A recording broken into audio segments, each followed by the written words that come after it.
Hi, I'm Simon with AppliancePartsPros.com. Today we're going to show you how to repair your appliance. Are you ready?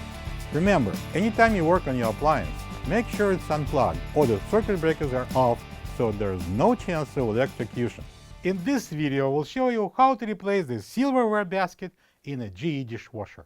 It's going to be a very easy repair. Should only take a minute or two to show you how to do it.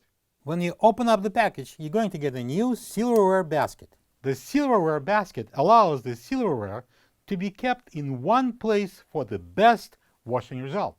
The main reason to replace the silverware basket is if it's broken or is simply missing.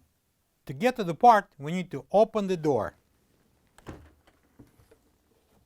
To remove the silverware basket, we need to slide it forward and then pick it up.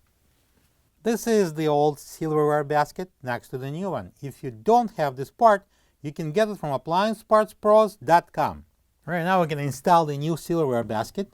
It locks on these two posts.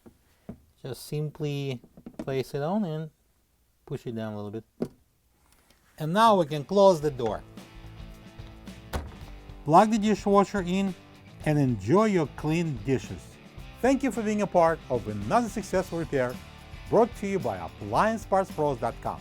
For any of your future appliance repair projects, please check out our other videos available on our site, on Facebook, on YouTube, and on Instagram.